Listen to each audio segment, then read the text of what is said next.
Aloha, futuros desarrolladores, bienvenidos al capítulo 11. Hoy vamos a trabajar en la elección de nuestro Pokémon inicial, pero no solo eso, también vamos a empezar a conectar todas nuestras escenas, desde los créditos hasta el inicio de la partida. Usaremos transiciones para movernos entre lugares, como entrar a la casa o cambiar de mapa, y de paso ajustaremos algunos detalles.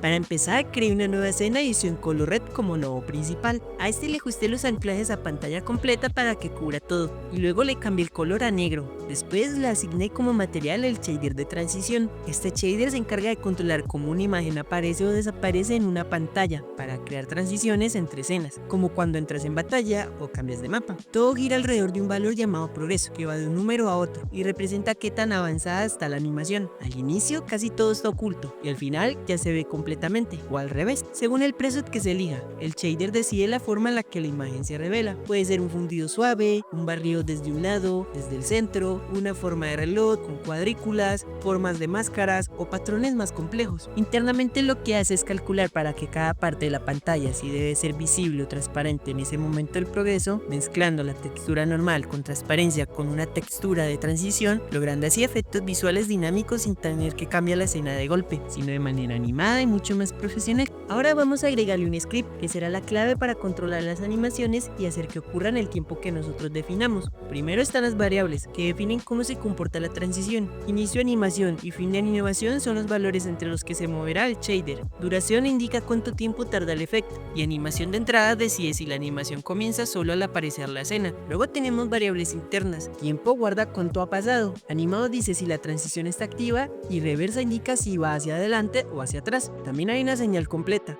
que avisa cuando la animación termina. Después vienen las funciones. En el ready se ejecuta el cargar la escena, y si corresponde, inicia la animación de entrada. En el process delta, mientras esté animando, suma el tiempo, calcula el progreso de 0 a 1, interpola el valor del shader y lo actualiza. Y cuando llega al final detiene todo y emite la señal. Por último, entrada y salida son las que inician la animación. Reinician el tiempo, definen si es normal o en reversa y activa el proceso. Con esta parte ya lista, podemos construir una transición muy simple. Primero elegimos un preset del shader, por ejemplo, el de los cuadros diagonales saltarines. Después vamos al parámetro progreso del material y lo movemos manualmente para ver desde dónde empieza y dónde termina. En este caso es 0 y termina en 9. Estos dos valores son los que se colocan en las variables exportadas del script, o sea, inicio de animación y fin de animación. Para probarlo, marcamos la opción de animación de entrada y ejecutamos la escena. También es importante guardar esta escena como transición reutilizable. Por ejemplo, yo ya tengo dos, barrido diagonal y fundido básico.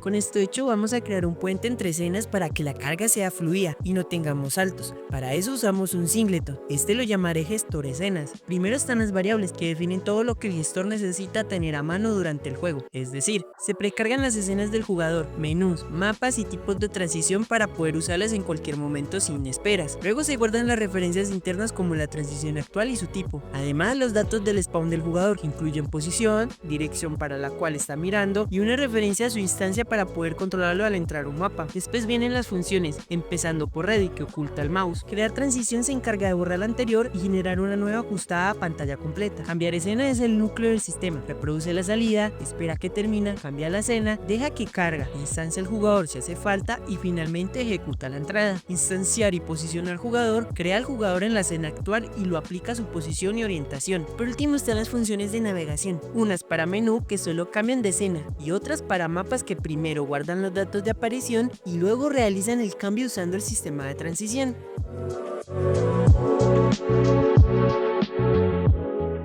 Aquí es bastante directo, solo llamamos la función del gestor justo en el momento donde de verdad queremos cambiar de escena, como por ejemplo usamos la pantalla de créditos y desde su script disparamos el cambio. Con eso ya se ve la transición encadenando todo, de créditos a intro, de la intro a partidas, de nueva partida a crear personaje y de ahí a elegir el Pokémon. Esa parte la veremos después. El mismo sistema también sirve para moverse por el mundo, como pasar del pueblo a una casa, pero para eso creé una escena llamada transición de área, que básicamente siguiente es un área 2D con una colisión, y ahí le agregué un script. Este script convierte el área 2D en una puerta inteligente entre escenas. Arriba definimos varios enum para que todo se elija fácilmente desde el inspector. Uno para el tipo de activación automática o con botón A, otra para la dirección que debe estar mirando el jugador y otra para el destino al que queremos ir. Luego vienen las variables exportadas donde configuramos cómo se activa la transición, a qué escena va y a qué posición y dirección aparece el jugador al llegar. También guardamos dos variables internas, si el jugador está dentro del área y una referencia a él. En el ready conectamos las señales de entrada y salida del área. Cuando el jugador entra, verificamos que pertenezca al grupo jugador, guardamos la referencia y si la activación es automática cambiamos la escena inmediatamente. Cuando sale, linkeamos esos datos. En input solo trabajamos si el modo es con botón. Al presionar A, comprobamos que el jugador siga adentro y que esté mirando en la dirección correcta. Eso lo validamos en jugador mira dirección correcta,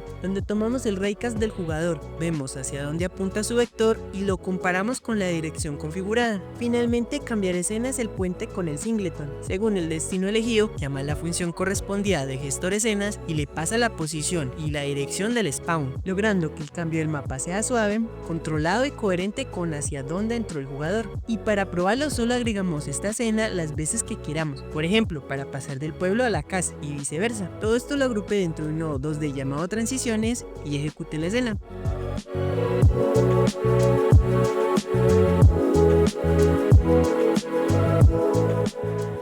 Ahora llegamos a la escena estrella del capítulo, elegir el Pokémon inicial. Esta está armada con un fondo que usa el shader de líneas de capítulos anteriores, una base de hierba, el selector que usamos en el teclado, 3 botones con Pokébolas, el sprite que muestra el Pokémon actualmente seleccionado y un panel con la información de las acciones. Además hay otro color red que funciona como revelador, porque esta parte se maneja como una pequeña cinemática. Los Pokémones empiezan ocultos y se muestran con el mismo shader de transiciones, pero usándolo directamente en la escena, con un efecto tipo iris. También reutilizamos el sistema de diálogos que ya teníamos, así que con toda la parte visualista pasamos al script. Primero referenciamos los nodos principales, animaciones, sistemas de diálogos, texto, el efecto que revela los Pokémones, el selector, la vista del Pokémon y los 3 botones con Pokébolas. Luego recibe por export los 3 Pokémones posibles creados con la plantilla Pokémon, algunos valores para el movimiento suave del selector y el tiempo de aparición del sprite. También guarda qué botón está activo, la posición objetivo del selector y si ya se puede elegir, además de un diccionario con la descripción de cada Pokémon. Al iniciar, prepara los botones, oculta el sprite del Pokémon, coloca el selector en el primero y crea un NPC temporal, que es la mamá, con todo el diálogo, tras lo cual arranca la cinemática. Mientras no termina esta parte, el jugador no puede elegir. Cuando se habilita la selección, en Physics se mueve el selector suavemente y se leen las entradas. Izquierda y derecha cambian qué Pokébola y actualizan el nombre, descripción y el sprite con un fade, y con el botón A se confirma. Al confirmar se guarda el Pokémon elegido en el singleton de datos del jugador y se llama gestor de escenas para ir al pueblo. Y para asegurarnos que el Pokémon inicial sí se está guardando correctamente, creé otra escena sencilla. Es un Character Body 2D con una colisión y un script básico que carga el sprite usando el dato almacenado en el singleton. Después simplemente lo agregué como hijo del jugador. Así el Pokémon lo acompaña y podemos comprobar visualmente que la selección se guardó bien. Y con todo esto terminado, quise mostrar algunas correcciones y detalles que no había mencionado antes. Primero, el nodo de entorno del mundo. Lo agregué a todas las escenas. Usé el background en modo canvas, usé tone map en Reinhardt y ajusté el color y el contraste para un look más equilibrado. Para que la hierba y los árboles se muevan, en realidad es un shader de viento. Lo añadí desde el tileset en las propiedades de renderizado y lo configuré ahí mismo. Para la parte del sprite del Pokémon también hice un ajuste. Mantuve los sprites de movimiento, agregué otros con un tamaño más controlado y modifiqué el script de recorte para la parte visual frontal, dejando la opción de usar un sprite diferente. Por último, el icono del minimapa. Creé otra escena como la del jugador, separando sprites para la base, detalles y piel. Luego un script sencillo que carga esos datos desde el singleton. Después lo integré al minimapa y ajusté el script.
bueno amigos, eso es todo por hoy. No se olviden de darle like, seguirme y activar la campanita para más contenido. Nos vemos en el próximo video. Adiós.